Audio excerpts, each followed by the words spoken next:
That's interesting. So, I mean, that really does lead us into the monetization question, because, I mean, that's really that's been the beating heart of Facebook, is the fact that, you know, that my profile's there, my friends are there, and that's where I'm going to go. So that's the destination, which at least theoretically presents something that you can monetize by selling advertising against. But obviously, I mean, fairly well documented, the Microsoft purchase of a small share of Facebook valued you at $15 billion, but your revenues last year were $150 million. I mean, Allegedly, around $150 million. So there's a big question there, which is, yes, we know huge amounts of user time are spent there. We know you've got this hugely engaged audience. You've talked about the size of that audience and who they are. But you're kind of in the position where you're the man who's got to actually monetize that. How the hell are you going to go about that? Yeah, I read a lot about our monetization strategy or lack thereof, but I'm pretty convinced that our monetization strategy is solid. And the way it works right now, and I'm pretty convinced that Microsoft thinks that our monetization strategy is a good one too, or they wouldn't have invested in us. But one of the huge advantages you have when you have an investment like that, and you do have solid backing from the venture capital firm, is you don't make the mistakes that many young internet companies make when they try to monetize the hell out of their users really quickly by throwing up banners, buttons, and links all over their site and create a really bad site experience. And I think one of the things that for those of you that we work with closely, that you know, and for the rest of you to know, we care about our users and the user experience a lot. We believe that our users are the center of our universe. And it's really important for us to develop a monetization strategy that respects the users and at the same time respects the marketers in a way that we aren't trying to charge tremendous freight or trying to stick a bunch of ad impressions in front of our users on a regular basis. We're trying to keep the site clean, and we're trying to work closely with as many of our marketers as we can in a lab-based type environment to be able to create the next thing as opposed to being forced into an old model and in my opinion, a broken model of just putting banners all over a site.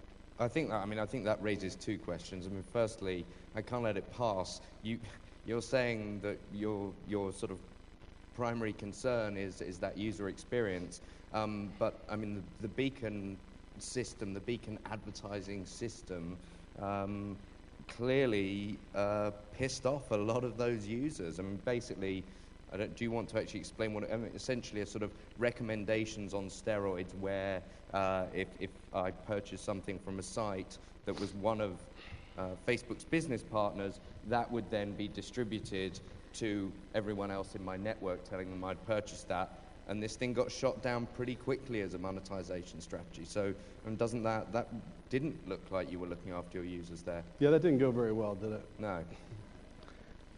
First of all, one of the misconceptions is that Beacon is an ad product, and it's not an ad product. What the product was designed to do was to take something that a user did off of Facebook and to be able to share it back on Facebook with their friends. So there wasn't ad or revenue tied to those Beacon connections or announcements that occurred on the site.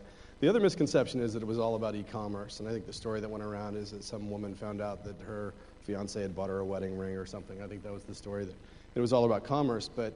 like they don't normally know. Yeah, she's probably already picked it out, right? Yeah. But it really wasn't built specifically for e-commerce. What the technology was built to do was to take your reviews that you write on other sites, or when you do register for wedding gifts, when you share recipes with your friends. What normally happens on other sites is you have to take and copy a link into an email or into an instant message and then share it with your friends. So the technology was created very specifically to share an action that you would do on another site with your friends on Facebook.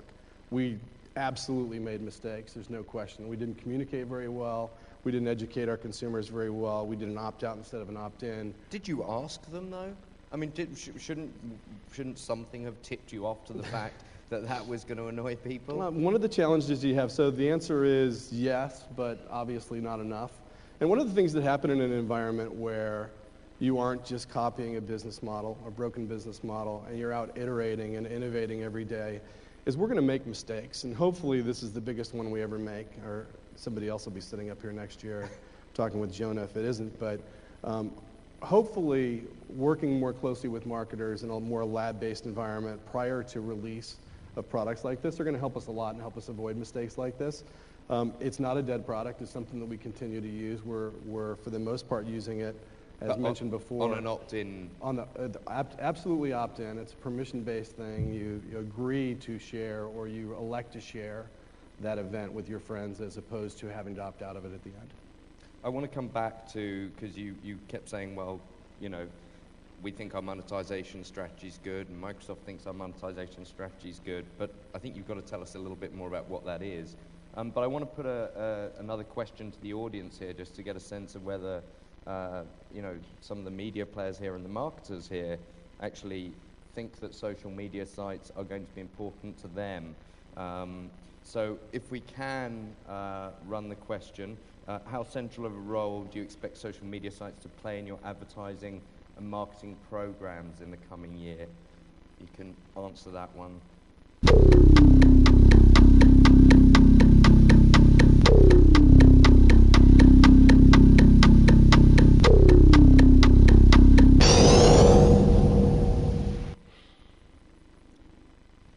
It's pretty encouraging. Looks good.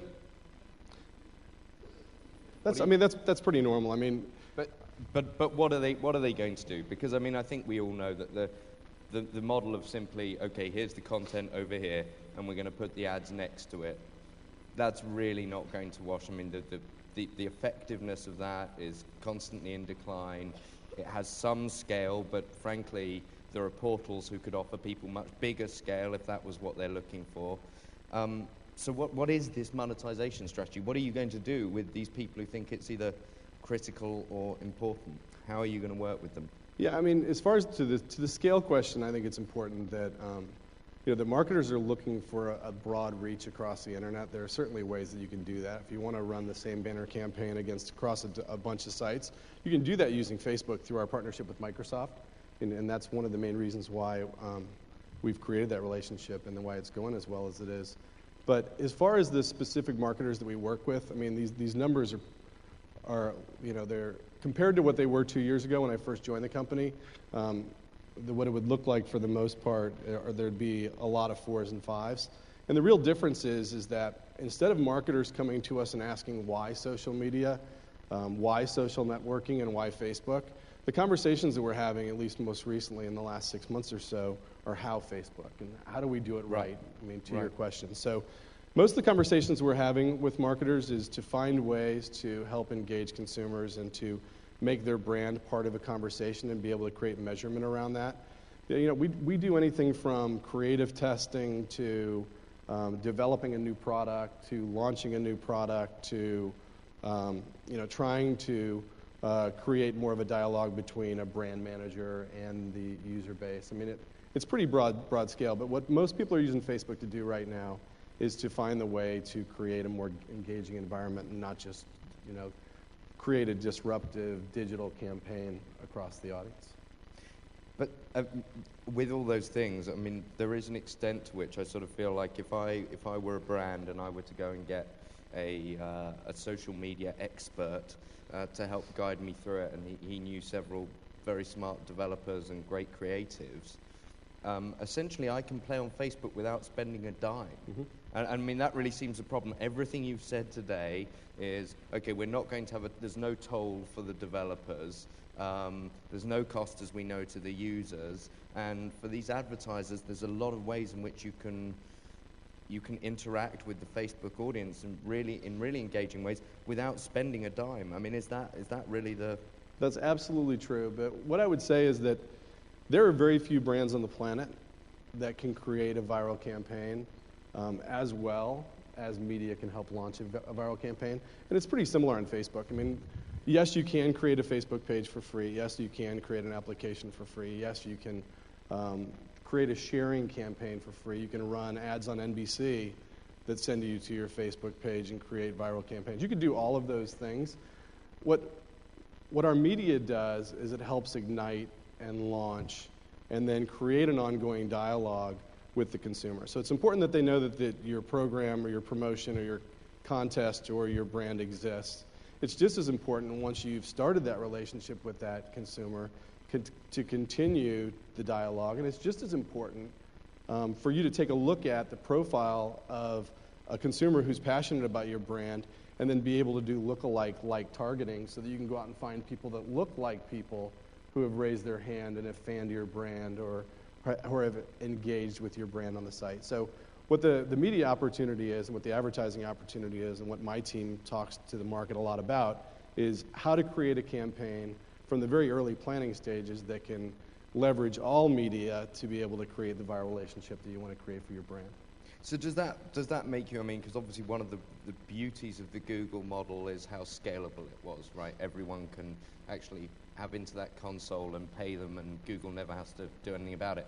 You sound like you're almost talking about more of a sort of consulting, fee-based role there with those marketers, where you're going to be helping them to develop right through from inception, through the measurement stages, through the testing, and showing them how to do those things using some of your internal tools. Is that how you're going to get paid? No. So the fee-based part is media, and it's something that my team, my global team's focused on, the top 1,000 brands on the planet, and then in our offices out of the UK, the top brands in that marketplace. So what we call our national sales team is very focused on the consultative model. But we've created an ad platform that allows anybody who wants to advertise on Facebook to do it the same way they do on Google. So you could go in and run a campaign targeting specific users. What the national team does with the major brands is to create much more strategy around it and to work all the way from the planning process through. So you can engage my team can engage you, or you can do it on your own just as easily.